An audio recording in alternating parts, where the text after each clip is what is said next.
चलो शुरू करें एक बार, शुरू करेंगे बॉस। हाँ, सीए में इंटर, जय श्री कृष्णा। सीए में इंटर में अपन लोग आ चुके हैं फाउंडेशन क्लियर करके। फाउंडेशन के अंदर अपन ने एक बेस या बेसिस ऑफ कॉस्ट अपन ने कर लिया था।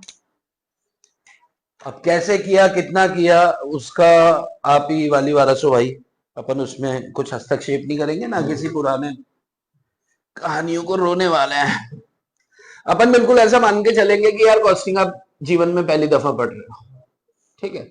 अपन ये मान के ही नहीं चलेंगे कि आपको सीए फाउंडेशन के अंदर कॉस्टिंग जैसा कुछ था। यहां से चेक नहीं होगा, पता नहीं चलेगा।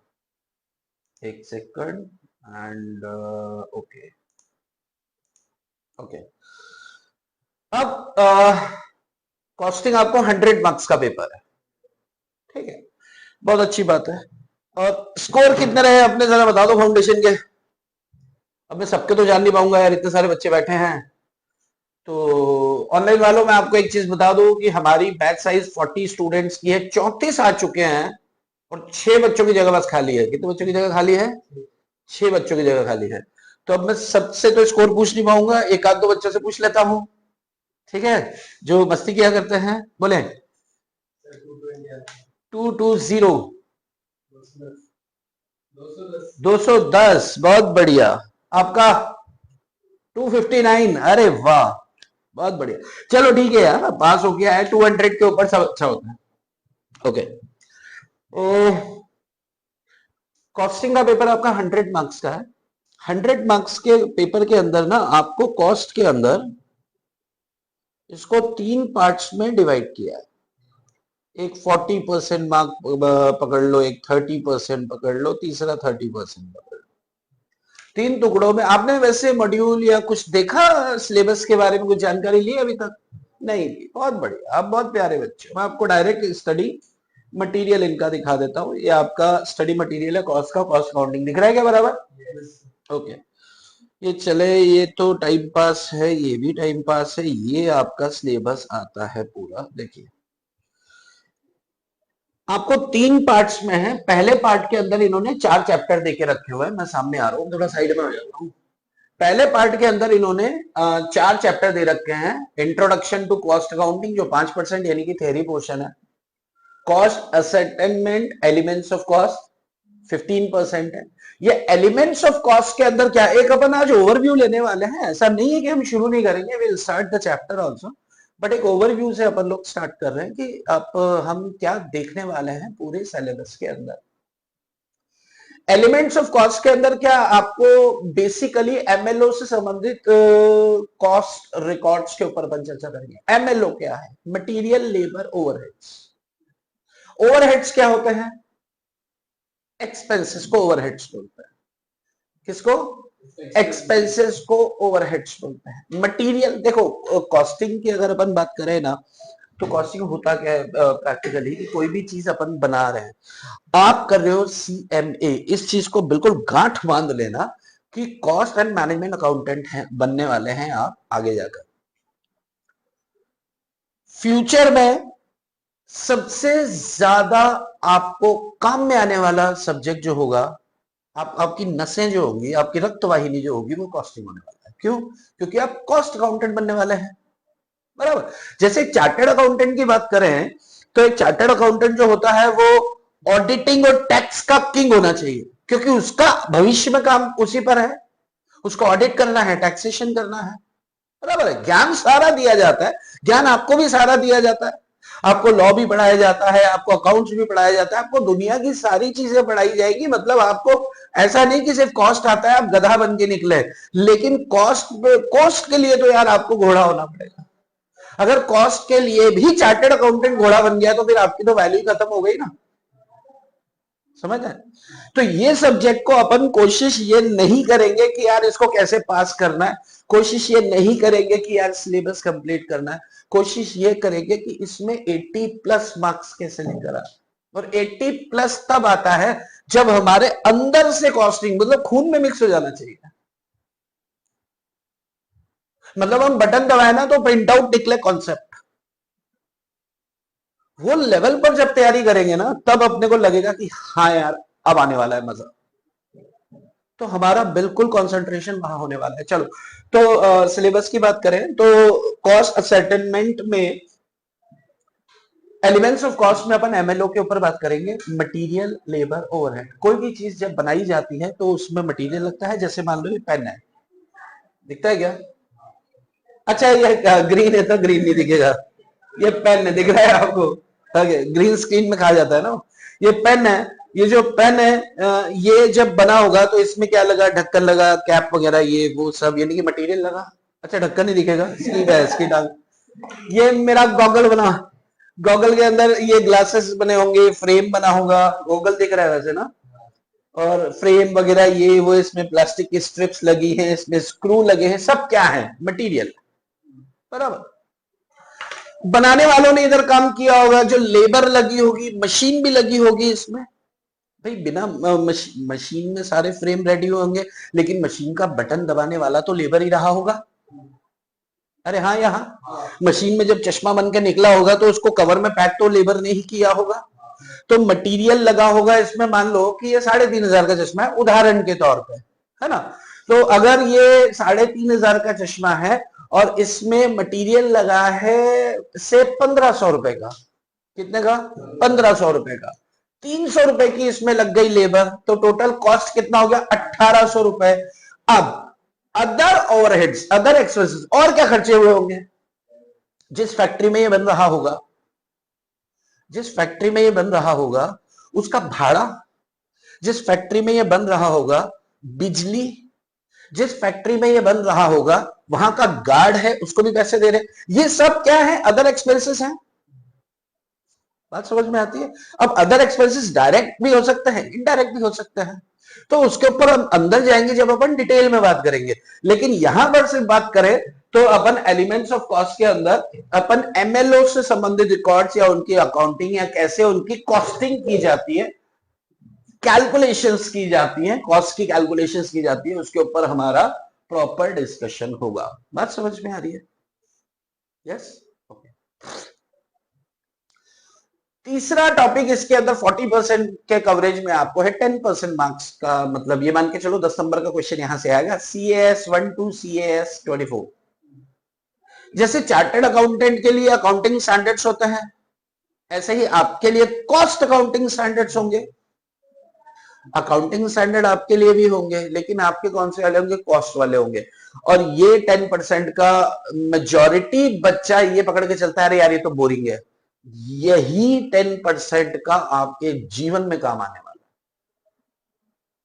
क्योंकि अगर आप स्टैंडर्ड्स को फॉलो नहीं करोगे तो सरकार का डंडा भी आके पड़ेगा।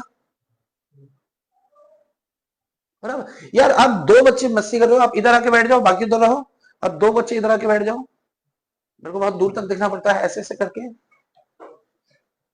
हाँ, बाकी लोग उधर रहो।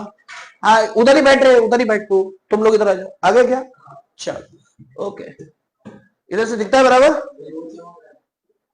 वो चमक चमकने दे यार, वो बंद करेगा तो मैं करके देखो, बंद, चालू करो, चालू रहने दो। दोनों पे चमक रहा है, तुमको पीछे से भी चमक रहा है। ओके, इसके आगे आओ, यहां से भी चमक रहा है, कॉर्नर भी घुसो, वो टेबल इधर खींचो, बीच में आ जाओ। यस, अभी ठीक है? ओके ओके, चलो।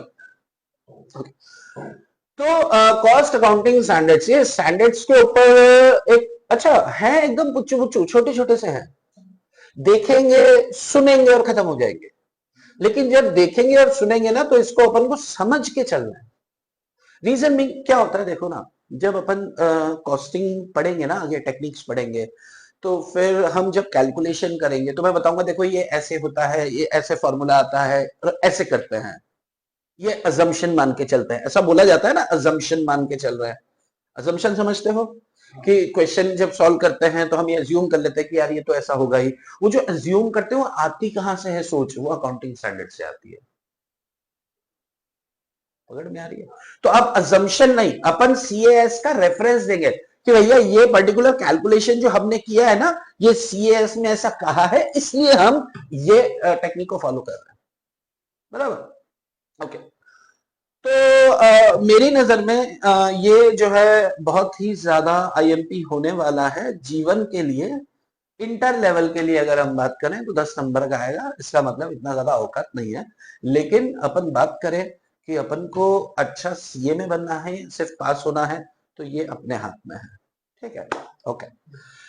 कॉस्ट बुक कीपिंग, तो इसमें बहुत सारे वो रिकॉर्ड्स, अकाउंटिंग रिकॉर्ड्स के साथ कॉस्टिंग रिकॉर्ड्स का अपन इसमें क्रॉस टैली देखेंगे, किस तरीके से अपन कॉस्ट की बुक्स वगैरह जो है रखी जाती है, कॉस्ट शीट बनाई जाती है, तमाम तरह की चीजें इसके अंदर आने वाली है। तो अगर देखा जाए तो ये 40% का जो पार्ट ए है, ये 4 टुकड़ों में है, 4 बड़े-बड़े चैप्टर्स में है, right.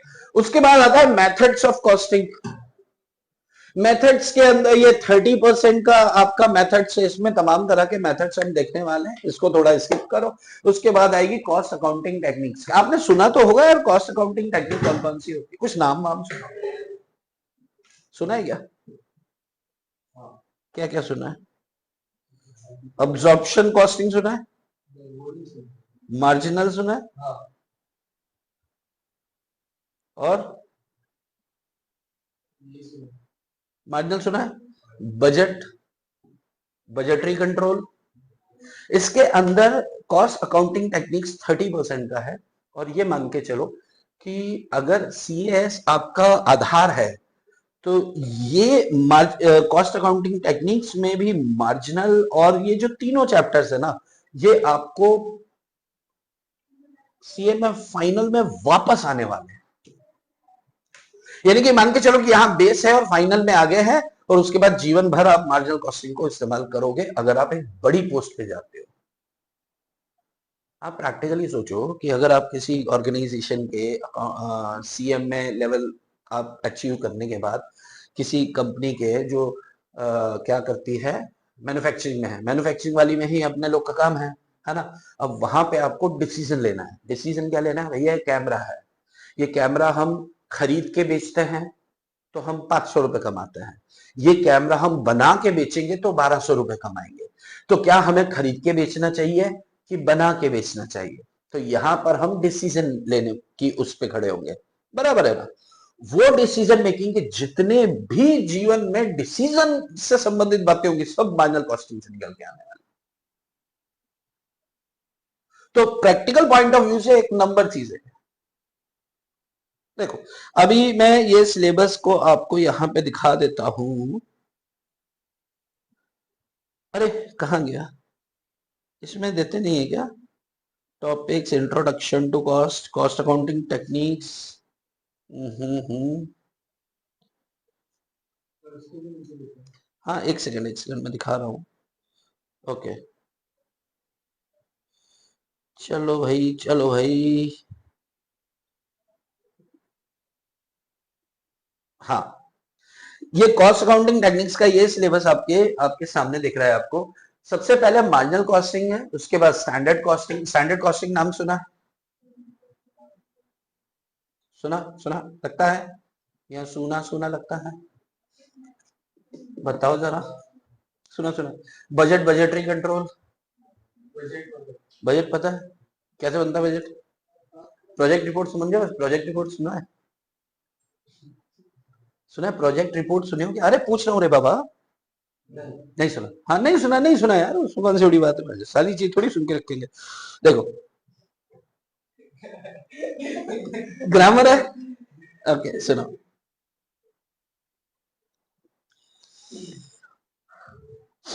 Standard costing, marginal cost से हम लोग स्टार्ट करेंगे। अपन लोग अपना जो सेशन स्टार्ट होगा ना, अपन पहले 30 नंबर नीचे वाले खत्म करेंगे, उसके बाद फिर अपन ऊपर चलेंगे। ठीक है, मार्जिनल कॉस्टिंग से हम लोग शुरू करेंगे। मार्जिनल कॉस्टिंग के बाद हम लोग देखेंगे स्टैंडर्ड कॉस्टिंग, क्योंकि मार्जिनल कॉस्टिंग के ऊपर तो हमने चर्चा करनी ही है, डिटेल में अभी स्टार्ट करना है। अपन हल्का सा छू लेते हैं स्टैंडर्ड में क्या है, बजट में क्या है। बजट में क्या होता है, जैसे मान लो कि आप किसी ऑर्गेनाइजेशन में मैन्युफैक्चरिंग कंसर्न में आप मैनेजमेंट संभाल रहे हो। आपका बॉस आता है और बॉस बोलता है कि यार हम ये पेन जो है बिना ढक्कन के हम बनाते हैं, कितना बनाते हैं हम? 1000 यूनिट बनाते हैं हर साल। ठीक है, आने वाले 4 साल में हम इसको इसकी सेल बढ़ाना चाहते हैं तो आप हमें एक बजट बना के दो, आने वाले 4 साल में हमें इसकी सेल बढ़ाना चाहते हैं, ठीक है। तो फिर आप क्या करोगे, जैसे 2025 है तो 2026 का रिकॉर्ड्स बनाओगे। ये सब क्या होंगे, एस्टिमेटेड होंगे। अरे एस्टिमेटेड होंगे कि एक्चुअल होंगे। 26 को आज अगर हम सोच रहे हैं तो हम सोच रहे हैं ना, हम कर थोड़ी ना है। कल क्या होगा किसको पता, लेकिन अभी तो हम उसको करेंगे ना। बात समझ में आ रही है। अभी जैसे ये साल का तो हमारे सामने एक्चुअल फिगर होगा, एक्चुअल पर आधारित और पास्ट रिकॉर्ड्स पर आधारित हमारा बजट तय होगा कि पिछले साल से 900 यूनिट्स बनाई थी अपन ने, तो अपने सामने ये एक्सपेंस आए थे, और फिर 900 के बाद 1000 बनाई, तो सर वो एक्सपेंस अब नहीं हो रहे हैं, तो हमको फायदा है। तो सर अब हम 1200 यूनिट बनाएंगे तो हमको वो एक्सपेंस वापस से उठ के आएंगे, क्योंकि आप प्रैक्टिकली सोचो, अपनी क्लास की कैपेसिटी है 60 स्टूडेंट्स की, अपन बैठाते कितने बच्चे हैं, 40। मैं अगर हम 20 बच्चे और बैठा लेते हैं तो क्या हमें एक्स्ट्रा कॉस्ट आएगी क्या? लेकिन हम 60 के बाद अगर 10 बच्चे भी और लाते हैं तो फिर एक अलग क्लासरूम चाहिए। सीन समझ में आ रहा है। तो जब आप बजट बनाएंगे तो आपने सोचा सर 900 यूनिट पे जो खर्चा हो रहा था ना, 1000 पे भी वो हो रहा है, वो पर्टिकुलर रेंट का एक्सपेंस नहीं आ रहा, लेकिन जैसे ही यूनिट बढ़ाएंगे तो हमें फिर एक मशीन और खरीदनी पड़ेगी क्योंकि कैपेसिटी इतनी है, हमें कमरा और लेना पड़ेगा क्योंकि कैपेसिटी इतनी है, तो एक्स्ट्रा। तो वो सब आपको एस्टिमेशन करके ना वो शीट बनानी होगी, वो बजट कंट्रोल के अंदर अपन देखेंगे। बात समझ में आ रही? बहुत इंटरेस्टिंग चीज होगी। अच्छा, क्या इसके लिए अकाउंट्स का बैकग्राउंड होना जरूरी है? तो बेटा ये साइंस कॉमर्स आर्ट्स वाले बच्चों के लिए है। इसमें अकाउंट्स की कोई चीज है, इसमें हिसाब रखने की बात है बस। एक हिसाब तो गांव वाला किसान भी आप, अच्छा मैं आपको बहुत अच्छी चीज बताता हूं, आपके अपने आसपास गांव घर में आपने देखा होगा, आपके कोई तो रिश्तेदार ब्याज का काम करता है। ब्याज का काम समझते हो? कर्जा देते हैं और उसके बदले में ब्याज लेते हैं। तो उनका इतना सही काम होता है, एक सेकंड रुकना। हाँ हाँ हाँ हाँ, उनका इतना सही काम होता है ना कि वो लोग क्या करते हैं कि जैसे आपको उन्होंने 10 लाख दिया और 10 तारीख का ब्याज का रेट है, तो वो 2%, 1.5% जो भी वो परसेंटेज चार्ज करेंगे। 10 तारीख का ब्याज उन्होंने बोला कि भाई 10 तारीख 10 to 10 का आपको रखना है, आपको उन्होंने दिया 28 तारीख को, तो 28 के बाद 29, 30 और 10 तक 12 दिन का ब्याज वो मुंह पे काउंट करके आपको बता देंगे, जबकि वो पढ़े लिखे नहीं है इतने, आपसे कम पढ़े लिखे हैं वो, चौथी पास है या छठी पास है या 10वीं पास है, उससे ज्यादा नहीं है। लेकिन वो कैलकुलेशन यानी कि हिसाब तो हर बंदा समझता है। अरे समझता है ना, हिसाब तो हर बंदा समझता है। अब अगर अपन बात करें आगे का, तो इसमें और 2 टॉपिक्स आती है, रुको मैं इसको फुल स्क्रीन कर देता हूं। यहां से ये अपने आप क्या हो जा रहा है यार जीवन में। हाँ, और 2 टॉपिक्स आते हैं जी अपने, standard costing and marginal costing. Marginal costing वो टॉपिक होगा जहां से हम शुरू करेंगे, अपन शुरू से बात कर रहे हैं। स्टैंडर्ड कॉस्टिंग के अंदर क्या होने वाला है, स्टैंडर्ड कॉस्टिंग के अंदर जैसे एक प्रोडक्शन होता है किधर पर, ध्यान से समझना ना, कहीं पर भी किसी तरह का कोई प्रोडक्शन हो रहा है, कहीं पर भी का मतलब क्या है, आपकी कॉम्पिटिटिव इंडस्ट्री में मार्केट। मान लो मैं एक पेन बनाना चाहता हूं और ये पेन पूरी दुनिया बना रही है, बराबर, तो ये पेन को बनाने की अपन कहते हैं ना कि इसकी लागत मटेरियल इतने का आ जाएगा और लेबर इतनी, क्योंकि बाजार में लेबर 800 रुपए पर डे ले रही है, मटेरियल 1.5 रुपए का आ रहा है, जो सब मिला के सारा मटेरियल 800 रुपए वो पर डे ले रही है और एक दिन में इतना प्रोडक्शन कर देती है। तो ये कुछ स्टैंडर्ड है, ये कुछ मानक है कि यार इतना तो होता ही है, इतना तो होता ही है। अब जब हम एक्चुअली फैक्ट्री डालेंगे और फिर एक्चुअल हम माल खरीदने गए, 1 रुपए 60 पैसे का पड़ा, 10 पैसे महंगा पड़ा, तो ये 10 पैसे का वेरिएंस आएगा। 10 पैसे से फर्क पड़ता है क्या? बिल्कुल पड़ता है। क्यों? क्योंकि हम तो 1 लाख यूनिट हर महीने पैदा करेंगे, तो 1 लाख यूनिट मतलब 10,000 रुपए पर मंथ का सिर्फ हमारा मटेरियल कॉस्ट एक्स्ट्रा लगेगा। जो लोग 5 रुपए में बेचकर 1.5 रुपए कमा रहे होंगे, हम 5 रुपए में बेचकर 50 पैसे कमाएंगे। तो हमें सोचना पड़ेगा, तो उसके लिए स्टैंडर्ड कॉस्टिंग किया जाता है ताकि किसी तरह का वेरिएंस, वेरिएंस का मतलब क्या होता है, चेंज, कुछ चेंज होता है तो उसका एनालिसिस किया जाए, तो उसके ऊपर अकॉर्डिंगली काम किया जाए। दूसरी बात, तीसरी और आखिरी बात है जी आपका मार्जिनल कॉस्टिंग। मार्जिनल कॉस्टिंग में ये टर्म आता है आपका मार्जिनल। अब मार्जिनल का मतलब क्या? What is marginal costing? ये अपन आई गेस इकोनॉमिक्स में आप पढ़ चुके हो, फाउंडेशन में भी होगा, 11th में तो होता ही है, इकोनॉमिक्स के अंदर आपने पढ़ा होगा। तो आप मुझे बताने वाले हैं व्हाट इज मार्जिनल कॉस्टिंग। 1+1 2 मामा, 2+2 3 मामा, माय डियर मच्छी, ए मच्छा, ए मच्छी, चलो इधर ही लिखते हैं। बोलिए, मैम में कहते थे क्या?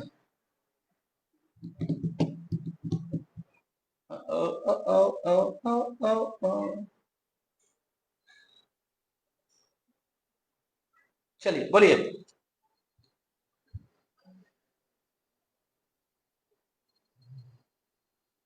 मालूम नहीं? सोचो यार।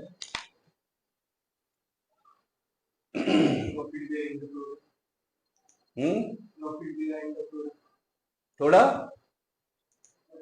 जो प्रॉफिट निकलेगा प्रोडक्ट के बेस पे आएगा थोड़ा। और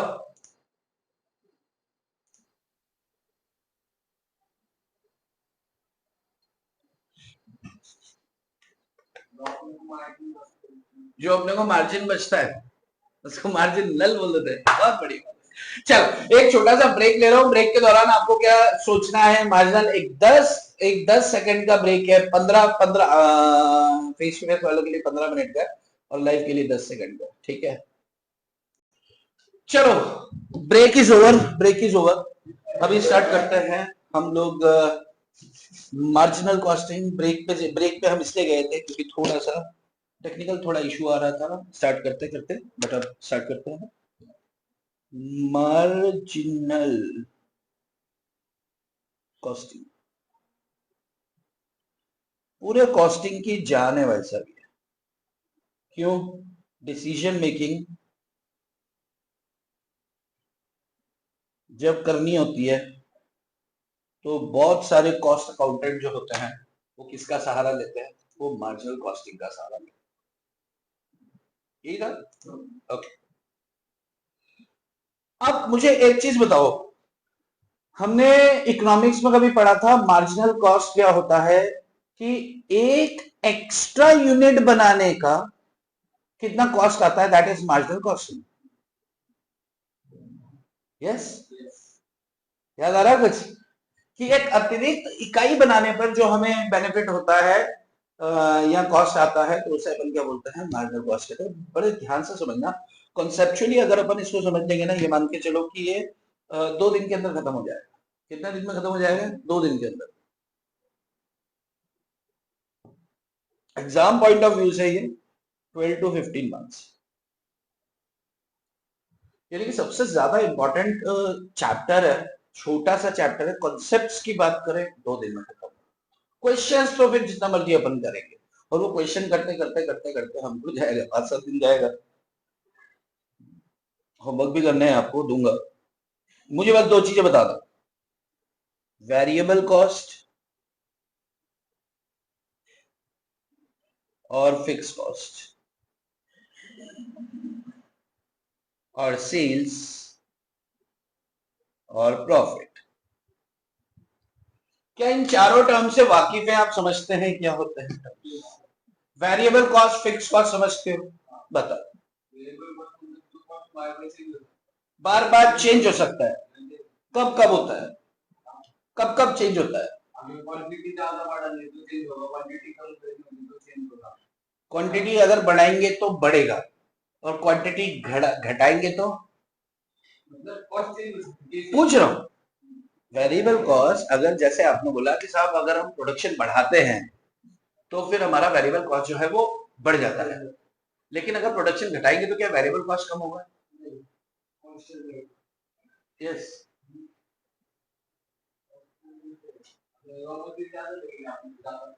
हाँ, और अगर कम करेंगे तो पूछ रहा हूं मैं, तो कम मटेरियल लगेगा। वेरिएबल कॉस्ट प्रोडक्शन के साथ वैरी करती है। अगर प्रोडक्शन बढ़ेगा तो वेरिएबल कॉस्ट बढ़ेगा। वेरिएबल नाम क्या है? Variable, it vary with production. Production अगर आप ऊपर लेकर जाओगे, आप प्रैक्टिकली सोचो, अगर मुझे 100 पेन बनाना है तो 100 ये निब चाहिए। अब 1 रुपए की एक निब है तो मेरा 100 रुपए का खर्चा आएगा। अगर मैं 1000 का प्रोडक्शन करूंगा तो मुझे 1000 निब चाहिए। अगर मुझे 2 का प्रोडक्शन करना है तो मुझे 2 निब चाहिए। बात समझ में आ रही है? तो वेरिएबल कॉस्ट क्या होती है? ऐसी कॉस्ट जो प्रोडक्शन की पर यूनिट के साथ तब्दील होती है।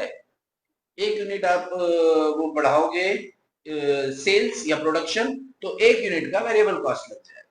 10 यूनिट बढ़ाओगे तो 10 यूनिट का लग जाएगा। 100 बढ़ाओगे तो 100 निब लगेगी। 1000 बढ़ाओगे तो 1000 निब लगेगी। 10,000 बनाओगे तो 10,000 निब लगेगी। लेकिन फिक्स कॉस्ट क्या होती है? प्रोडक्शन के साथ वैरी नहीं करती, एक लिमिट तक। फिक्स कॉस्ट, जैसे अपन ने कभी सुना होगा ऐसा कि एक क्लासरूम है और उस क्लासरूम की कैपेसिटी है 60 स्टूडेंट्स। कितने बच्चों की? 60 बच्चों की कैपेसिटी है। उसका रेंट है मान लो 25,000। कितना रेंट है? 25,000। अब अगर उसमें 15 बच्चे बैठ रहे हैं तो रेंट आपका 25,000 है। अगर उसमें 30 बच्चे बैठ रहे हैं तो भी रेंट 25,000 है। उसमें 60 बच्चे तक बैठते हैं तो रेंट फिक्स रहेगा 25,000। लेकिन अगर हमारे पास 25 और बच्चे होते हैं, यानी कि 85 स्टूडेंट, तो क्या इस हॉल में काम होगा? एक और हॉल लेना पड़ेगा, यानी कि फिक्स कॉस्ट बदलेगी एक लिमिट एक्सीड होने के बाद, एक सीमा तक। तो एक आप प्रैक्टिकली सोचो ना कि मान लो मैं प्रोडक्शन कर रहा हूं और प्रोडक्शन का मेरा एक गोदाम है, तो गोदाम का जो भाड़ा है वो 80,000 रुपए महीना है। कितना? 80,000 रुपए महीना। अब मैं प्रोडक्शन कर रहा हूं और मेरे पास एक बल्क का ऑर्डर आ जाता है और मुझे 1 महीने के अंदर उस बल्क को पूरा करके देना है। मैं प्रोड्यूस कर सकता हूं पर रखूंगा कहां? तो मैंने 4 गोदाम और लिए भाड़े पर, वो फिक्स हो जाएगा। बात समझ में आ रहा है? ठीक है। तो एक सीमा के बाद इसको क्या बोलते हैं अपन? बढ़ता है। लेकिन एक सीमा तक क्या होता है? एक लिमिट तक क्या होता है? एक कैपेसिटी तक क्या होता है? ये कॉस्ट फिक्स रहती है। प्रोडक्शन से इसका कोई लेना देना नहीं है।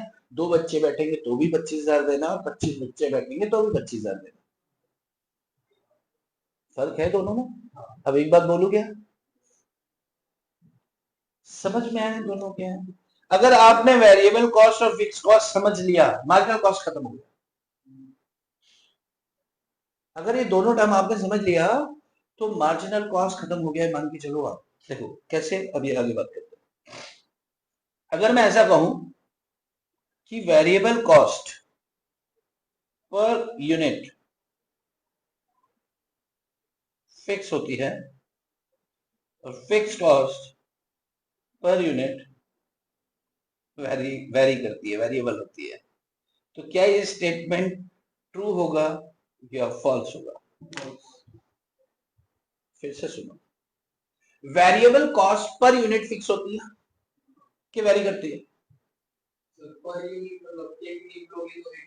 हाँ, और 10 यूनिट लोगे, 10 निब लोगे तो 1 निब कितना का हुआ?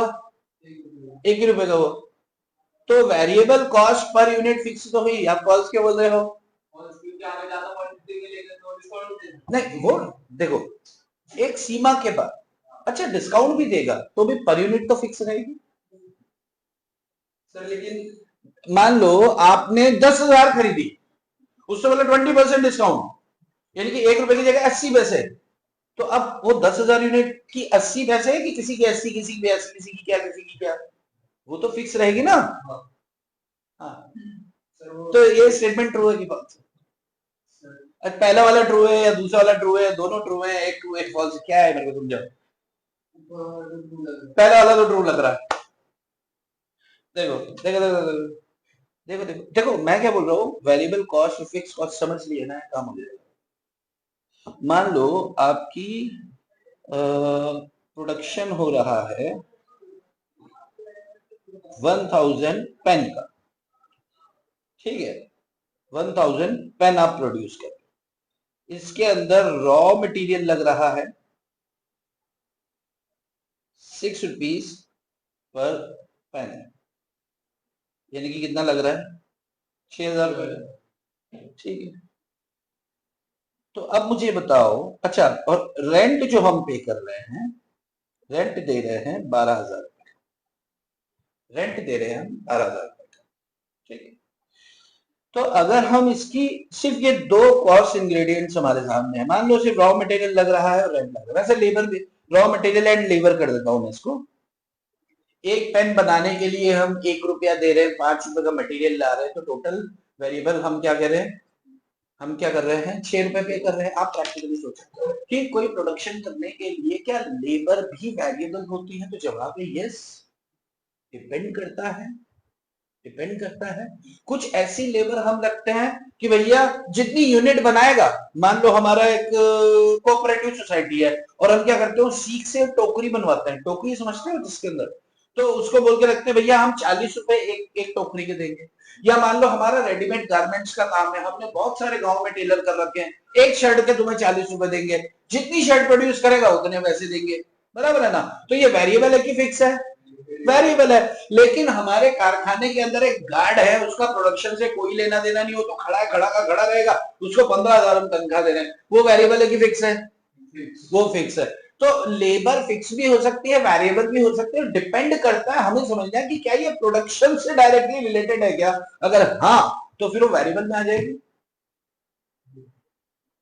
देखो, हम कोई अकाउंट्स नहीं कर रहे हैं, ना हम कोई ऐसी चीज पढ़ रहे हैं जिसके लिए कॉमर्स का ज्ञान होना जरूरी हो, हम सिर्फ हिसाब की बात कर रहे हैं, बराबर क्या।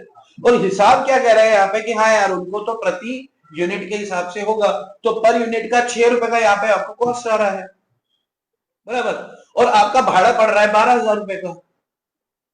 अब मुझे एक बात बताओ कि अगर मैं टोटल कॉस्ट पर यूनिट निकालूं तो टोटल कॉस्ट पर यूनिट कितनी आ रही है,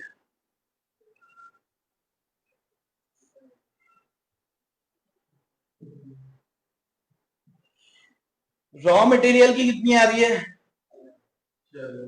6 रुपए per unit, total cost per unit चाहिए, पर यूनिट समझते हो, 6 रुपए आ रही है। अच्छा, रेंट का पर यूनिट अगर मैं निकालू तो कैसे निकालूंगा, 12,000 डिवाइड बाय 1,000। अरे भाई ये बेसिक कैलकुलेशन है, हमको पता होना चाहिए कि हम दे रहे हैं 12,000 और 1,000 प्रोड्यूस कर रहे हैं, तो एक यूनिट पे हमें 12 रुपए का किराया लग रहा है।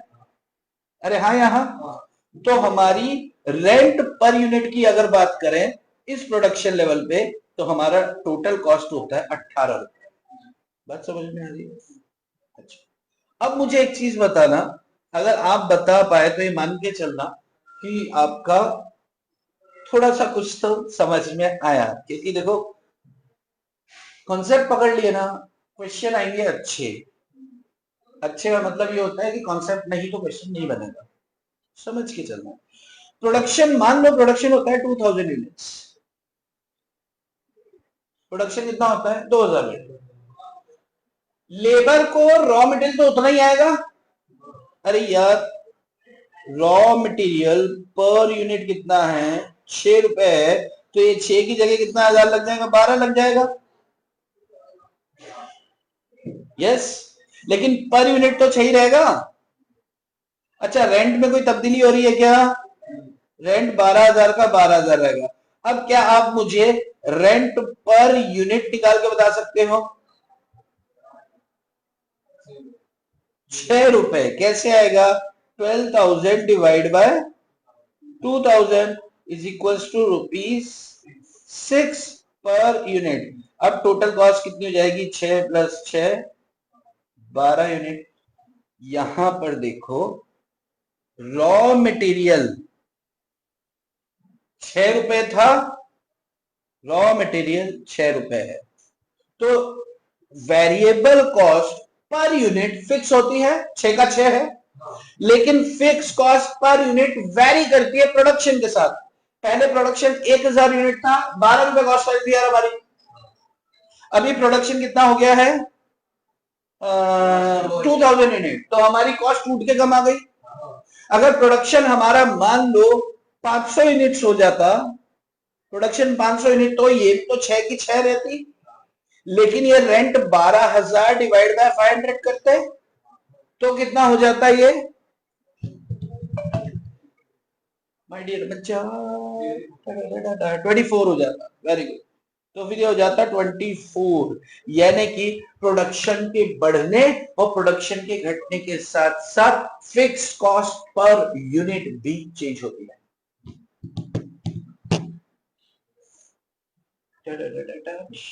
देखो कुछ नया कुछ नया सीन क्या है, समझ में आया कुछ कुछ इसके ऊपर से गया। सुनो फिर से सुनो। Variable cost per unit fix होती है, प्रोडक्शन के साथ वेरी करेगी।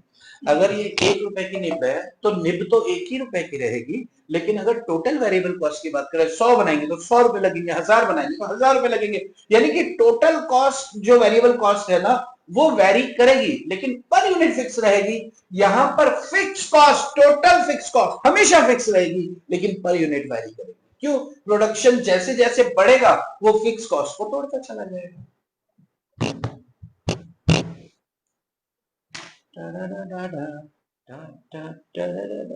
माय डियर बच्चा, आपको चाहिए तो लिख लो इसको। You want to write you can you may, ये लिखो लिखो। पिक्चर ऐसे ही शुरू होती है। करो जी लाहौरी बेबी। सर मतलब ये मार्जिनल कॉस्ट जो है हाँ वो वेरिएबल कॉस्ट और फिक्स कॉस्ट पे डिपेंड रहता है पूरा पूरा।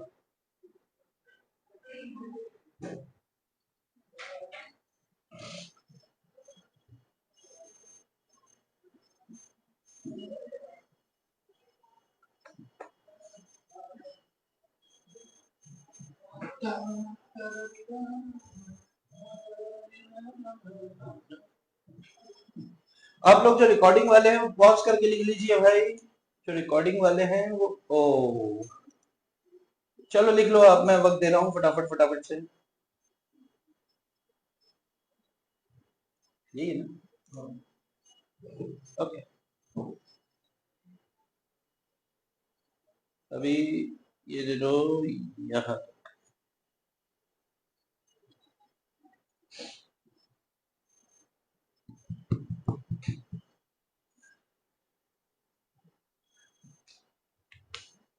आज हो सकता है आपके थोड़े थोड़े तोते भी उड़ेंगे, अभी तो ये शुरुआत है।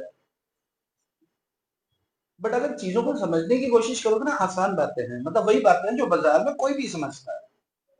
पर जैसे सोचो ना, अभी ये क्लास में मैंने बताया 60 की कैपेसिटी है और आप 30 लोग होते हो, ठीक है, और किराया है 20,000, ठीक है, या आप 20 लोग होते हो और किराया है 20,000, तो एक बच्चे पर 1,000 रुपए हो गए। अगर 40 बच्चे होते हो तो एक बच्चे पर 500 रुपए हो गए। यस, तो फिक्स वो टोटल की बात करें तो 20,000, तो अमाउंट तो फिक्स रहेगा 20,000, लेकिन नोट्स जब बांटेंगे 10 बच्चे आएंगे तो हमें 10 किताब छाप के देनी है, 40 बच्चे आएंगे तो 40 किताब छाप। अब एक किताब की कीमत अगर 400 रुपए आ रही है तो कीमत एक की तो 400 ही रहेगी, per unit variable cost fix रहेगा, लेकिन जितनी किताबें होंगी हमारी जेब से पैसा तो उतना ज्यादा जाएगा ना। अरे हाँ यहाँ उतनी कैमरा ब्लर हो गया। हाँ यहाँ समझ में आ रहा है क्या? This is the game of variable and fix cost, ठीक है। ओके अब सुनो आगे बढ़ जाऊं, शाबाश। एक छोटी सी इक्वेशन है जो आप सबको पता है, सेल्स, सेल्स में से हम माइनस कर दें वेरिएबल कॉस्ट, ये साथ साथ लिख लो चाहो तो। सेल्स में से अगर हम माइनस कर दें वेरिएबल कॉस्ट तो आएगा बैलेंस, ठीक है, और बैलेंस में से अगर हम माइनस कर दें फिक्स कॉस्ट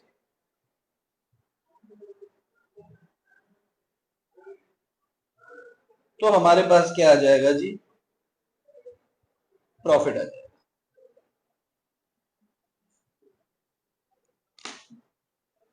सेल्स में से अगर हम माइनस कर देते हैं वेरिएबल कॉस्ट और फिर माइनस कर देते हैं फिक्स कॉस्ट, तो जो हमारे पास फिगर आएगी उसे क्या कहेंगे हम? बहुत बढ़िया। सेल्स में से वेरिएबल कॉस्ट हमने माइनस कर दिया जो बैलेंस आया उसमें से हमने फिक्स कॉस्ट माइनस कर दिया, तो जो बचेगा उसे क्या कहेंगे हम? प्रॉफिट कहेंगे। ओके, ठीक है। अब यहां पर मार्जिनल कॉस्टिंग कहता है कि भैया ये जो बैलेंस है ना, इसको कुछ नाम दे दो। क्या हुआ, कुछ गलत लिखा गया? यहां पर मार्जिनल कॉस्टिंग कहता है कि जो बैलेंस है ना, ये इसको कुछ नाम दे दो। तो उसने नाम दिया कंट्रीब्यूशन। ये क्या होता है अभी धीरे धीरे समझेंगे। तो सेल्स में से अगर वेरिएबल कॉस्ट माइनस करेंगे तो जो हाथ में आएगा उसे क्या कहेंगे? बैलेंस। इस बैलेंस को क्या बोलते हैं? कंट्रीब्यूशन। कंट्रीब्यूशन का मतलब क्या होता है? अंशदान। कंट्रीब्यूशन तो समझते हो ना, पिक्चर जाते हैं तो कंट्रीब्यूट करो, 100 रुपए, 200 रुपए, पिकनिक जाना है तो सर हमारा कितना कंट्रीब्यूशन लगेगा। तो कंट्रीब्यूशन क्या होता है? अंशदान होता है। देखो, कंट्रीब्यूशन होता है कि आप कितना कंट्रीब्यूट करते हो फिक्स कॉस्ट में। आप कितना कंट्रीब्यूट करते हो फिक्स कॉस्ट में? फिक्स कॉस्ट, आप कितना कंट्रीब्यूट करते हो फिक्स कॉस्ट में? जितना कंट्रीब्यूट आपने फिक्स कॉस्ट में किया, उसके बाद जो बचा आपका फायदा, उसके बाद जो बचा आपका प्रॉफिट। समझने की कोशिश कीजिए। जैसे अभी ये लैंग्वेज समझ नहीं आ रहा है, अभी धीरे धीरे आएगा। मान लो कि आपकी सेल्स है 10,000 यूनिट्स है, और बेच रहे हैं अपन कितने में? 100 रुपए में बेच रहे हैं। 10,000 यूनिट्स है ना। आप पूरा फोकस यहाँ बोर्ड पे रखना, ठीक है। 10,000 यूनिट है, 100 रुपए की अगर आप एक यूनिट बेच रहे हो, तो बताओ बच्चों, बताओ सेल्स की वैल्यू कितनी होगी? 10 लाख रुपए। Very good. 10 लाख रुपए की सेल्स की वैल्यू हो गई आपकी, ठीक है। अब एक यूनिट जो raw material labour variable cost है, वो मान लो कि 65 रुपीज है। तो बताओ बच्चों, बताओ वेरिएबल कॉस्ट कितनी हो जाएगी? 6,50,000, 6.5 लाख। क्या ये कैलकुलेट करना कठिन है? नहीं भाई, 6.5 रुपए, 100 रुपए का वो है, 65 का ये है, तो अपने पास जो कंट्रीब्यूशन बचेगा वो कितना बचेगा? 3,50,000। ठीक है। अब मान लो फिक्स कॉस्ट है हमारी 1,50,000, तो हमारा प्रॉफिट कितना आ जाएगा? 2 लाख रुपए है। ठीक है। अब इसको ना कोशिश करना कि जिस जबान में मैं बात कर रहा हूं, बस ये सोचने और बोलने का तरीका अलग है, कहानी सीधी सीधी सी बात है। अपन इसको ये भी बोल सकते हैं ना कि सेल्स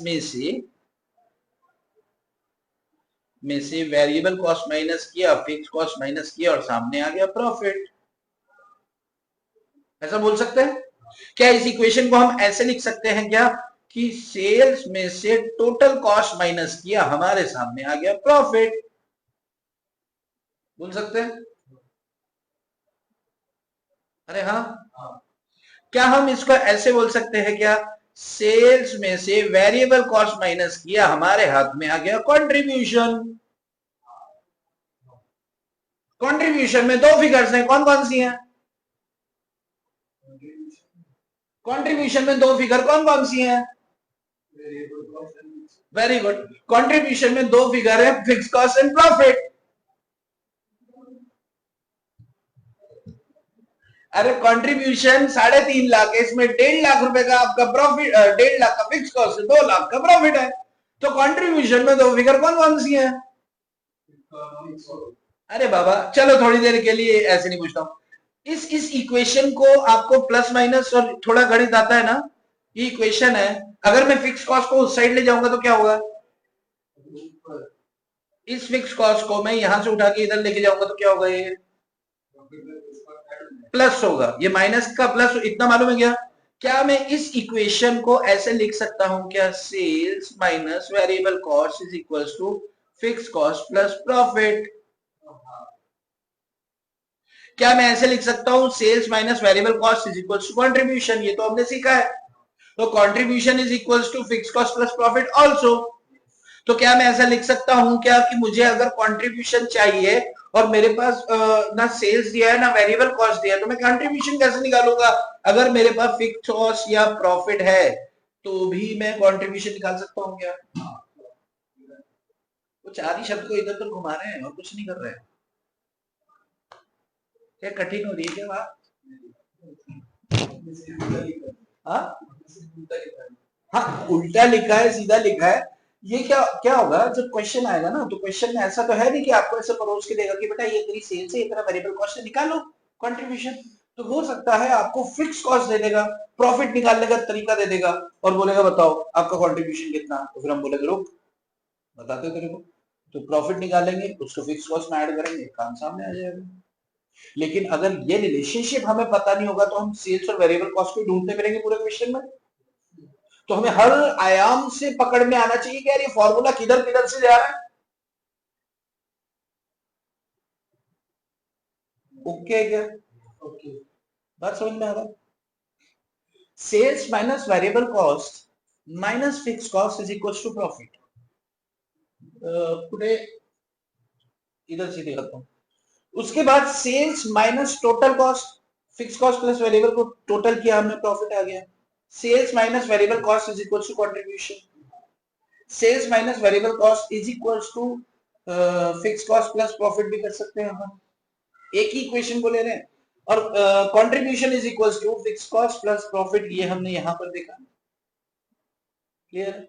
अच्छा, अब मुझे थोड़ा सा ये सोचकर बताना कि अगर मान लो ये 10,000 यूनिट की जगह, ये 10,000 यूनिट की जगह अगर मान लो 8,000 यूनिट पैदा होता, 8,000 यूनिट्स, तो क्या आप कंप्यूट कर सकते हो 8,000 यूनिट पर आपकी सेल्स कितनी हो जाती है? 8 लाख रुपए की हो जाती है। Very good, 8 lakh. और वेरिएबल कॉस्ट कितना हो जाता? 48, 40, 5,20,000। कंप्यूट करो कितना आता है, कितना आ रहा है? 5,20,000। तो आपका कंट्रीब्यूशन कितना बचता? 80,000, 2.80 lakhs। यस, 1.5 लाख आपका ये फिक्स है, फिक्स कॉस्ट रिमेन्स फिक्स। ठीक है, तो आपको प्रॉफिट कितना निकल के आ रहा है? 1,30,000 रुपए। प्रोडक्शन गिरा तो प्रॉफिट कम हो गया, लेकिन प्रोडक्शन जिस लेवल पर गिरा उस लेवल से नहीं कम हुआ। देखो प्रोडक्शन गिरा 20%, कितना गिरा? 20%। क्या प्रॉफिट 20% से गिरा? प्रॉफिट था 2 लाख, 2 लाख का 20% होता है 40,000। 2 लाख का 20% कितना होता है? 40,000। और यहाँ पर अपना गिरा है कितने से? 70,000 से। कितने से गिरा है? 70,000 से। 40 से नहीं गिरा, कितने से गिरा है? 70,000 से। तो एक चीज गांठ बांध लो, क्वेश्चन आपको दिया जाता है, डिसीजन मेकिंग जब होती है ना भाई, आप एज एन, अगर आप कॉस्ट अकाउंटेंट हैं या फिर आप कोई भी सम कर रहे हैं, इंडस्ट्री में बैठे और ये देख रहे हैं कि यार 10,000 की इनकी प्रोडक्शन कैपेसिटी थी और इस साल 20% का प्रोडक्शन इनका गिर गया। अच्छा, प्रॉफिट कितना था? 2 लाख था। तो एक काम करो, 1,60,000, नहीं नहीं एक मिनट रुको, 1,60,000 एस्टिमेट नहीं होगा। सीन समझ में आ रहा? बात पकड़ में आ रही है? ठीक है, तो क्या होता है, बच्चे लोग क्या करते हैं एग्जाम के अंदर, प्रोडक्शन गिरा इतने से, प्रॉफिट उठा कर खटाक से करते हैं। क्यों? क्योंकि ऑब्जेक्टिव में आता है तो बंदा माइनस करता है 20%, प्रोडक्शन गिरा तो 20% प्रॉफिट टूटेगा। नहीं टूट रहा है हमारे सामने। प्रोडक्शन बढ़ा के देखें, अगर मान लो 20% प्रोडक्शन बढ़ाते हैं तो फिर ये कितना हो जाएगा? यार ये आगे क्या करो। अच्छा, ओ लॉ इधर ही भूल पड़ा है। चलो बेटा तुम जाओ, कल आना हो। इसको लेते हैं अभी 12,000 यूनिट्स। अगर 12,000 यूनिट की बात करें तो आपकी सेल्स हो जाएगी 12 लाख। और ये कितना होगा? 72, 78, 780, कितना होता है?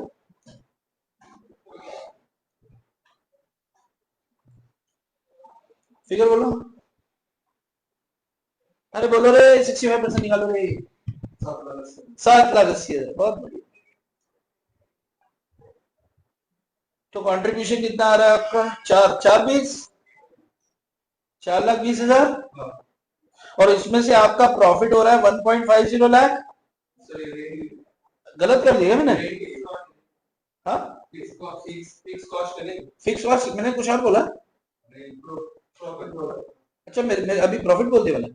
यहाँ पे फिक्स कॉस्ट कितना जा रहा है 1,50,000, वो सेम रहेगा। अरे फिक्स कॉस्ट तो फिक्स कॉस्ट ना सेम रहेगा। तो अगर मैं इसको माइनस करता हूँ कितना आता है 2,70,000। देखो 20% प्रॉफिट प्रोडक्शन गिरा, सेल्स गिरा तो 70,000 20% से ज्यादा लेने की लगभग मोटा मोटा देखे तो 35% का प्रॉफिट गिर गया। और यहां पर बढ़ा तो 35% जो बढ़ गई है। जिससे ये चीज का क्लैरिटी दिमाग में होना चाहिए कि भैया क्या होगा अगर सेल्स का वॉल्यूम गिर जाता है, वो हो जाता है, तो अपन बोलेंगे भाई साहब देखो फर्क उसके ऊपर पड़ता है। क्या फर्क पड़ता है वो आपके सामने है। मैं आपको बोलूंगा ना यार देखो कि जितना परसेंट प्रोडक्शन गिरेगा प्रॉफिट उतना परसेंट नहीं गिरेगा, तो चीजें समझ नहीं आएगी। अभी तुम्हारे सामने है कि 20% से प्रोडक्शन फॉल हुआ, क्या प्रॉफिट 20% से गिरा? नहीं गिरा, ज्यादा से गिरा। 20% प्रोडक्शन बढ़ा दिया, क्या प्रॉफिट 20% से बढ़ा? ज्यादा बढ़ा। सीन पकड़ में आ रहा है? ठीक है। तो डिसीजन मेकिंग में ये सारी चीजें आपको काम में आने वाली हैं। अब देखो पहले वाले केस में 1.5 लाख रुपए फिक्स कॉस्ट है। कंट्रीब्यूशन, सबसे पहले कंट्रीब्यूशन क्या कहता है, फिक्स कॉस्ट पहले हम तेरा पेट भर देते हैं। जब तेरा पेट भर जाएगा उसके बाद जो है हमारा, तो 3.5 लाख रुपए में से पहले उन्होंने फिक्स कॉस्ट खत्म किया पूरा, उसके बाद जो बचा वो प्रॉफिट। बात समझ में आ रही है? यस। सेकंड केस अगर अपन बात करें, सेकंड केस में 2,80,000 पहले हमने फिक्स कॉस्ट को दिया, जो बचा हमारा। अच्छा फर्ज करो कि हम प्रोडक्शन के ऐसे लेवल पे आते हैं कि कंट्रीब्यूशन हमारा रह गया मान लो 1,50,000, ये हमारा कंट्रीब्यूशन है। कंट्रीब्यूशन आ रहा है हमारा 1.5 लाख रुपए और फिक्स कॉस्ट भी आ रही है हमारी 1.5 लाख रुपए, तो प्रॉफिट। अच्छा क्या लॉस हो रहा है क्या? नहीं, ना तो प्रॉफिट हो रहा है नो लॉस हो रहा है। इस पॉइंट को बोलते हैं, क्या बोलते हैं, ब्रेक इवन पॉइंट। सुना है शब्द? सुना है? सुना है? फिर से सुनो, break even point, BEP sales. Sales का ऐसा पॉइंट जहां पर आपको ना प्रॉफिट ना लॉस हो। तो अगर प्रॉफिट और लॉस नहीं हो रहा है इसका मतलब contribution is equals to fix cost.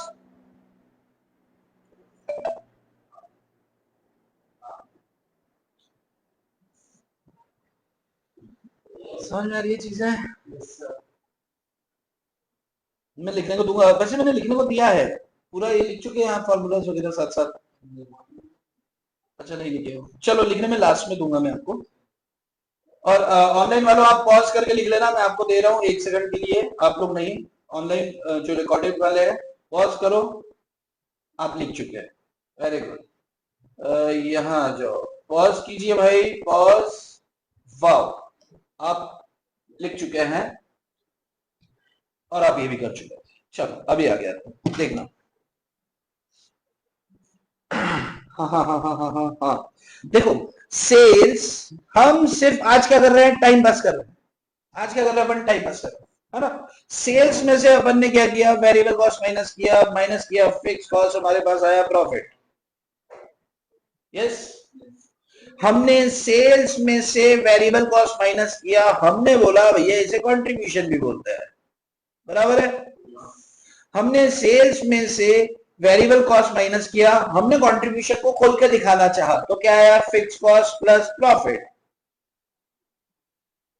Yes, हमने सेल्स में से वेरिएबल कॉस्ट माइनस किया तो आता है हमारा फिक्स कॉस्ट, और मान लो प्रॉफिट नहीं है तो इस सिचुएशन को क्या बोलेंगे? Break even point. Very good. जहां contribution is equals to fix cost हो जाता है, उस सिचुएशन को अपन क्या बोलते हैं? Break even point. ये क्या है? सेल्स का एक पॉइंट है कि जैसे मान लो कि अभी मैं एक बात बताता हूं आपको कि मान लो हमारे सारे खर्चे हो रहे हैं, क्लास से अपन उदाहरण लेते हैं ना, क्लास का भाड़ा है 20,000 रुपए, ठीक है। मान लो कि हम दूसरे खर्चे भी 10,000 पकड़ के चलो, टोटल 30,000 हमारा किराया किराया प्लस एक्स्ट्रा एक्सपेंसेस सब। अगर मान लो एक बच्चे की फीस 5,000 रुपए, एक बच्चे की फीस कितनी हो? 5,000। हमारी फिक्स कॉस्ट कितनी है? 30,000। एक आएगा तो भी और 40 आएंगे तो भी, बराबर। आप एक बच्चे की अगर फीस 5,000 है तो बताओ बच्चों, बताओ कितने बच्चे हमारे पास हो जाएंगे कि हम ये बोलेंगे भाई ना मुनाफा हो रहा है ना हम कमा रहे हैं, लेकिन जैसे ही अगला बच्चा आएगा पूरा हमारे मजे हो जाएंगे। बताओ, 6 बच्चों में हमारी कॉस्ट रिकवर हो जाएगी। कोई भी धंधा करते हैं, ये अंग्रेजी के शब्द है ब्रेक इवन पॉइंट, बाकी ग्रामीण भाषा में हम समझते हैं कि यार मेरी लागत वसूल हो जाए उसके बाद चलो मेहनत, उस टेंशन नहीं, और इतना तो मुझे चाहिए ही चाहिए कि यार खर्चे निकल जाए मेरे, ये सोचते हैं ना अपन। वेरिएबल कॉस्ट तो क्या है? अगर 10 प्रोड्यूस होंगे, अगर 10 बच्चे आएंगे तो 10 नोट्स देंगे, 5 आएंगे तो 5 देंगे, तो उससे कोई अपने को डर खतरा नहीं है। बात समझ में आ रही है? लेकिन भाड़ा तो देना ही है ना यार, क्लियर है? भाड़ा देना है, स्टाफ का सैलरी देना है, ये तो देना ही है। तो अगर ये 30,000 है और 5,000 एक बच्चे का फीस है, तो यार कम से कम 6 बच्चे तो हो कि मेरा घर चल जाए, मेरा नुकसान ना हो यार, फायदे की बात बात में करेंगे, नुकसान मुझे नहीं होना चाहिए। तो ये हिसाब की बातें हैं। इस हिसाब को अपन अंग्रेजी में क्या बोलते हैं? ब्रेक इवन पॉइंट बोलते हैं। बात समझ में आ रही है क्या? अपन देखो, हम अकाउंट्स वाले नहीं है, कुछ नहीं, हम क्या कर रहे हैं भैया? हिसाब कर रहे हैं। अच्छा, टाइम पास को आगे बढ़ाता है। Break even point is okay. क्या होता है समझ में आ रहा? Contribution is okay. जहां कंट्रीब्यूशन फिक्स कॉस्ट बराबर हो गया, वहां पे अपन क्या बोल देंगे उसको? कि ब्रेक इवन पॉइंट सेल्स आ गई। बहुत बढ़िया। अब मुझे एक बात बताओ, ये एक सेल्स लाइन, आखिरी कॉन्सेप्ट ले लेता हूं आज के लिए। आज समय कितना हो गया? आधा घंटा हो गया क्लास को अपनी? आधा घंटा, 1 घंटा नहीं, नहीं ज्यादा। चल सब सब फिर कॉन्सेप्ट ओवरलोड भी नहीं होना चाहिए ना, चीजें समझ में आनी चाहिए पूरी पूरी। वेरिएबल कॉस्ट क्या होता है, फिक्स कॉस्ट क्या होता है, अपन और भी बात करेंगे, लेकिन एक बेसिक्स तो समझ में आ। आज बेसिक्स वाला ही देना, धीरे धीरे एडवांस वर्जन पे आएंगे। पहले अपन क्या करें, अपन उतने तो बड़े हो जाएं जितना हमें होना चाहिए था अब तक, लेकिन आज के सेशन में हम उतना बड़ा हो जाता है, फिर देखना कल से मजा आएगा आपको काम करने में। अभी सुनो, एक लाइन ड्रॉ करो मैं यहाँ पर, यहां से लेकर यहां तक, this is what your sales. मान लो ये एक पॉइंट है और इस पॉइंट को हम क्या बोल देंगे? Break even point. इस पॉइंट के ऊपर हमें प्रॉफिट बनना चालू हो जाएगा। अरे हाँ, यहां तक क्या हम क्या बोलेंगे? ना तो प्रॉफिट है और ना ही लॉस है, ना तो प्रॉफिट है ना ही लॉस है, बराबर है। यहां पर हम अन्य शब्दों में क्या बोलेंगे? कि बाबूजी contribution is equals to fix cost.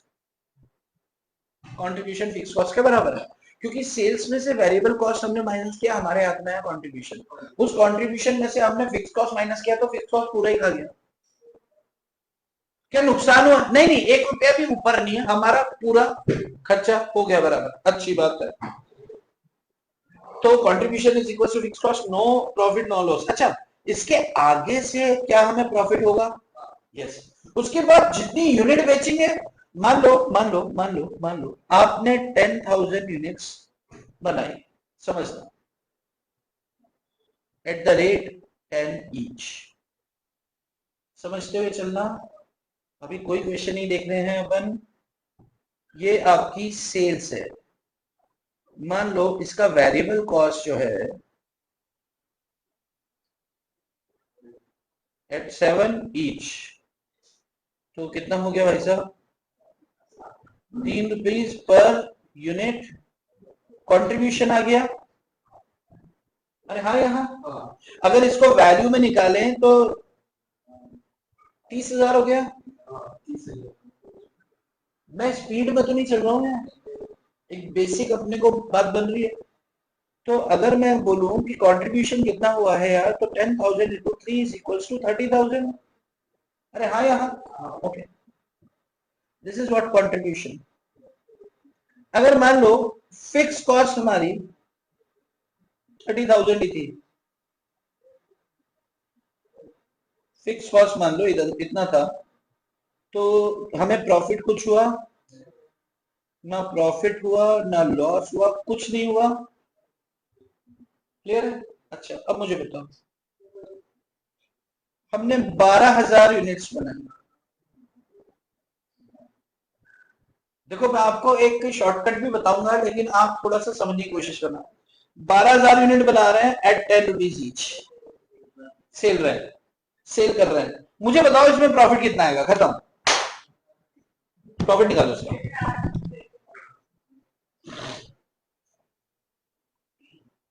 Profit निकालो। सर कुछ नहीं। अरे आपको निकालना है, प्रॉफिट निकालना है। निकालो निकालो यार।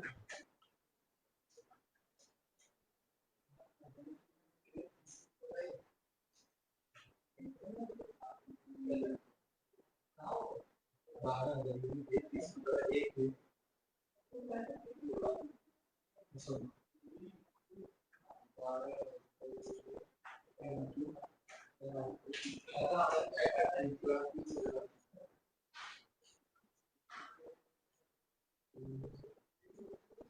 निकालो कितना आ रहा है प्रॉफिट।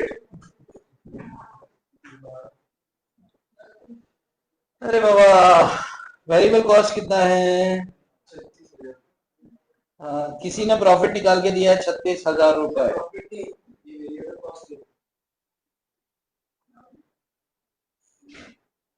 नहीं सॉरी, ये कंट्रीब्यूशन आएगा कंट्रीब्यूशन कितना आ रहा है? 36,000। Okay, 6,000 profit. प्रॉफिट कितना आ रहा है? 6,000। 6,000। कैसे निकाला? 12,000 पे कितनी, अच्छा 7 रुपए आपकी वेरिएबल कॉस्ट है, तो ये 3 रुपीज पर यूनिट आपका कंट्रीब्यूशन आ गया। अरे हाँ, हाँ और यूनिट कितनी बेची है आपने? 12,000, तो कंट्रीब्यूशन कितना हो गया आपका? 36,000। अरे हाँ यहाँ हाँ उसमें से फिक्स कॉस्ट आपने माइनस किया है कितना? 30,000। तो आपको प्रॉफिट कितना निकल के बच रहा है? 6,000 रुपए। क्लियर है? अच्छा एक बात बताओ, अगर आपका 8,000 प्रोडक्शन होता है तो प्रॉफिट या लॉस कितना निकला? फटाक से निकालो, 8,000 यूनिट पे फटाफट निकालो। हाँ 6,000 लॉस होगा। अच्छा 14,000 यूनिट पे प्रॉफिट निकालो। माय डियर बच्चा, 14,000 पे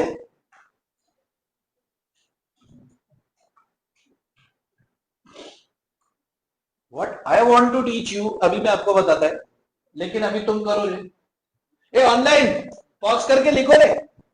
रुको मैं अभी लिखाता है तुमको, रुको एक से 12,000 ओके, ये आप पॉज किया, अब लिख चुके हैं, बहुत अच्छे, वाह आप लिख चुके हैं। हाँ कितना? 12,000। अच्छा 15,000 इन्वेस्टमेंट का, हाँ 15,000। अच्छा 20,000 यूनिट का निकालो।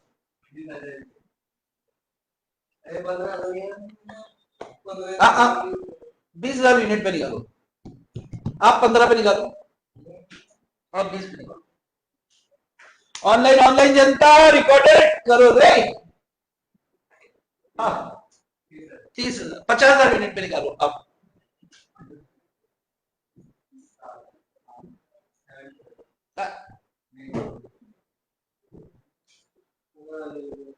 क्या ठीक है इसका? 50,000 के हो।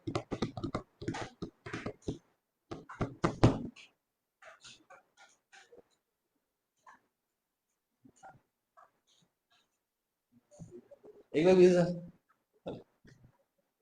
अच्छा देखो अभी सर 1,20,000 है। हाँ 50,000 यूनिट के 1,20,000 प्रॉफिट। 1,20,000 50,000 50,000 यूनिट में कंट्रीब्यूशन आता है 1.5 लाख, उसमें से 30,000 रुपए फिक्स कॉस्ट माइनस होगा, 1,20,000 प्रॉफिट। आगे देखो देखो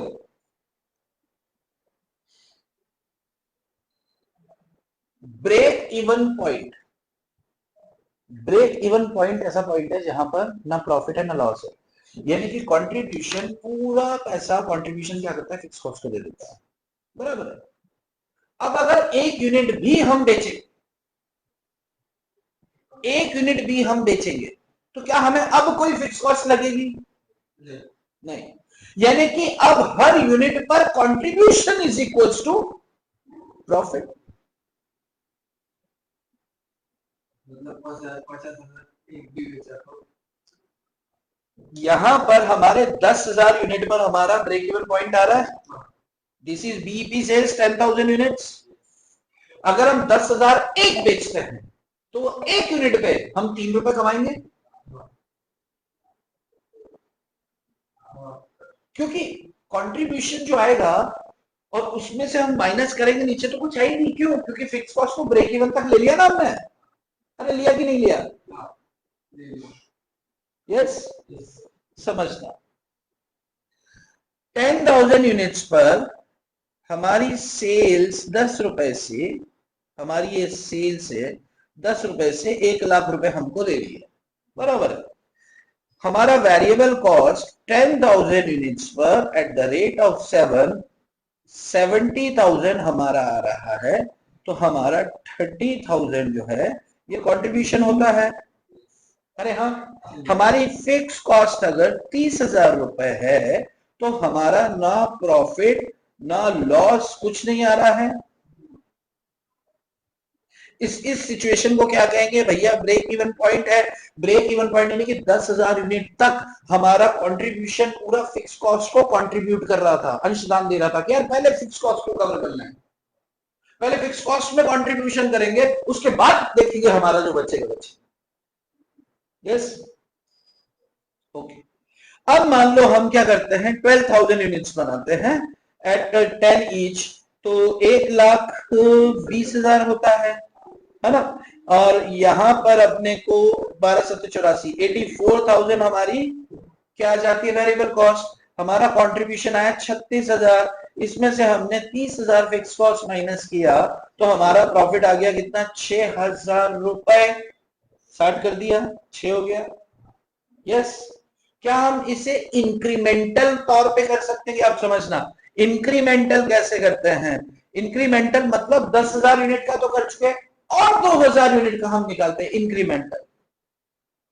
और 2,000 यूनिट की बात करें तो at the rate 10, 2,000 unit at the rate 7, और तो कंट्रीब्यूशन आपका क्या आ जाएगा? कंट्रीब्यूशन क्या आ जाएगा? This is what 20,000 minus 14,000 is equal to 6,000, बराबर। यस, क्या कोई फिक्स कॉस्ट है? नहीं, तो ये आपको डायरेक्ट मिल रहा है।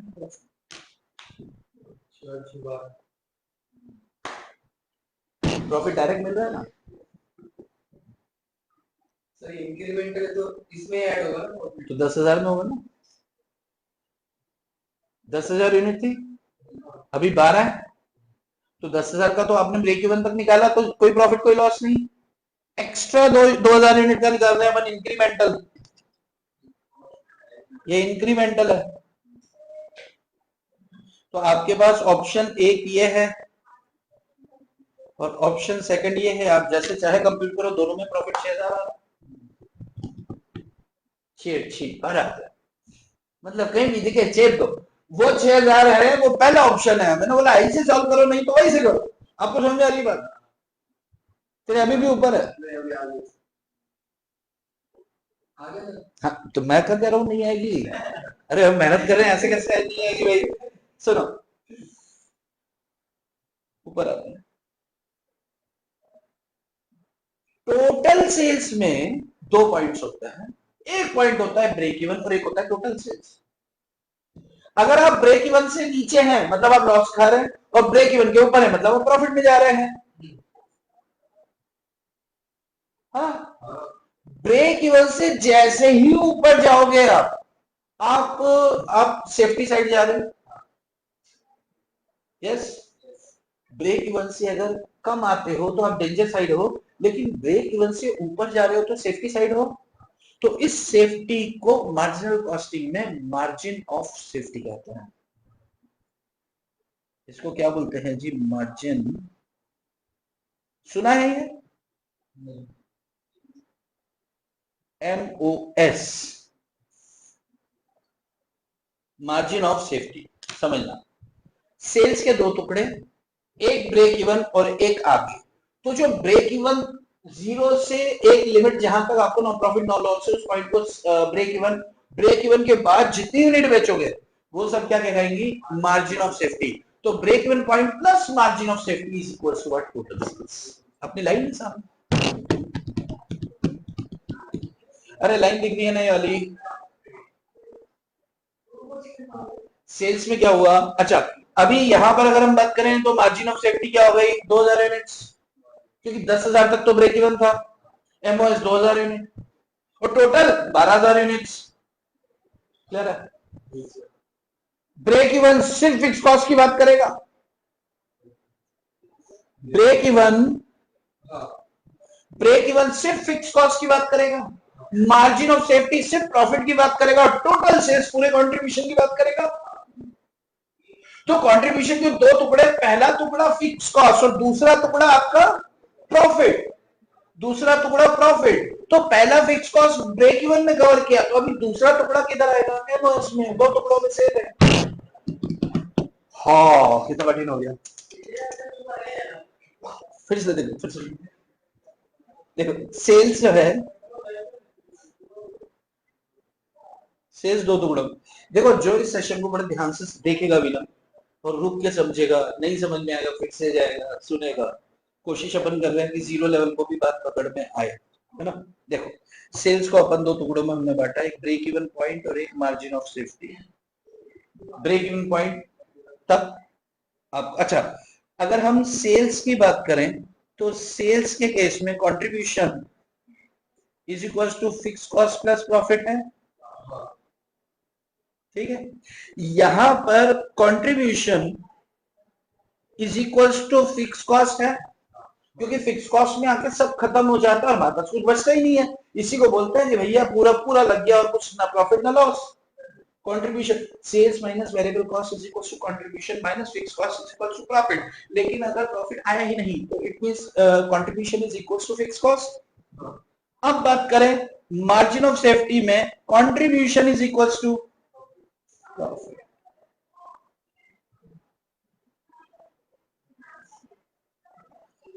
समझना पड़ेगा, fix cost plus profit is equal to contribution. चार शब्दों में घूम रही है पूरी दुनिया। आपको चाहिए आप लिख लो, थोड़ा और आगे बढ़ सकते हैं, लेकिन आई जस्ट वांट कि आज के लिए इतना रहने देते हैं। कॉन्सेप्ट बिल्डिंग है, जिसको सेशन में कोई दिक्कत है वो एक बार फिर से, दूसरी बार, तीसरी बार फिर से देखो। इसमें मैं देख लेता हूं, एक सेकंड लगेगा बस। कितना हो गया है, कहां दिख रहा है? ओके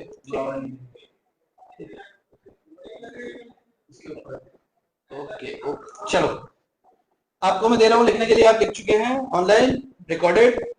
बहुत बढ़िया, आप वाह, आपकी स्पीड बहुत अच्छी है। अरे आपने ये भी लिख लिया है, नाइस नाइस, बहुत बहुत तेज लिखते हैं आप, बहुत अच्छे, आप बहुत ही ज्यादा अच्छे हैं। ये अच्छे क्यों हैं? ओके चलिए, तुम लोगों को क्या लिखना है? चलो तो ऑनलाइन जनता, आपके लिए आज के लिए इतना ही। आपकी शाम खूबसूरत हो, बाकी चर्चा करेंगे हम अगले सेशन में। और कोशिश करेंगे कि इस पे कुछ क्वेश्चंस करें। वापस से हम इसको थोड़ा सा रिवाइज करेंगे, लेकिन इतना अब डुलेंगे नहीं, क्योंकि अब मैं बात करूंगा तो आपको समझ में आएगा, है ना। तो अगले सेशन के 10 मिनट हम ये सारी कहानी को एक बार फिर से रिव्यू करके फिर थोड़ा एक स्टेप और ऊपर चलेंगे। क्लियर है? तो आज के लिए इतना ही। आपकी शाम खूबसूरत, तो बाकी चर्चा करेंगे अगले सेशन में। तब तक के लिए टाटा बाय बाय, जय श्री कृष्णा जी। जय श्री कृष्णा, जय श्री कृष्णा। मस्त रहो मस्ती में।